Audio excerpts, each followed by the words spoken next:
couple of other stories that caught our eye this week. There is a challenge to Congressman John Conyers getting on the ballot, and Wayne County teetering on the financial edge, still working on that plan to get out of debt. I want to start first off with Wayne County. They are still working on this plan, their debt reduction plan.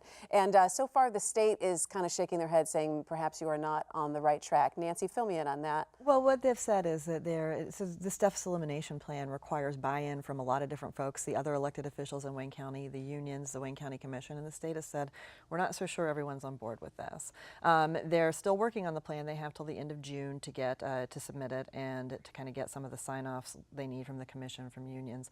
So, you know, if they can't get folks to say that they'll pull together on this plan, it's going to be really hard to get the cuts and efficiencies they need to eliminate their deficit, or actually impossible. And I was going to say, I think you put it really lightly when they said they're not quite sure they have everybody on board on this one. I'm thinking that they don't have anyone on board yet with this. The commissioners, no one. Them on board. It's a contentious mess in Wayne County. They don't work together. They fight each other.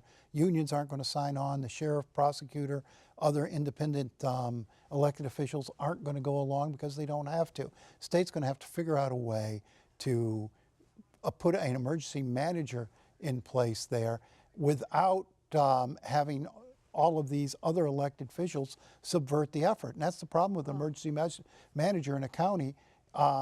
The manager won't necessarily be able to rein in these other elected officials. So you think this is a foregone conclusion, that there is going to be some kind of financial oversight at Wayne County? Something's going to happen because they're not going to be able to do it themselves. And their pensions are 45% funded, which is you know, we're all so concerned about Detroit's pension funding, and they're not close to 45%. They're much better than 45%. And now we learned the county commissioners who were part-time workers. When the charter revision was passed, they were put in as part-time workers. Now they're drawing pensions. Now they've bought themselves into this pension system. I mean, this is just a self-serving mess over there. But any state intervention is also complicated by the fact that we have an election that will essentially be decided in August for the Wayne County executive position. Kind of makes when and how the state intervenes politically touchy. And part of that plan also includes spinning off their waste treatment, which would take quite a lot to do in the next, what, 6 weeks, 8 weeks? Yeah, if they can. I gotta say, when I read their deficit elimination plan, it reminded me of the kind of stuff that Detroit sent off to the state for years. We're going to get these concessions. We're going to do this. We're going to do that. We're going to. It's just cool. And if I won the lottery, I would buy you all beautiful resort homes. The county's in and we'd hold you to that, Nancy. The county's in worse shape than Detroit was when it went under state control by a long ways.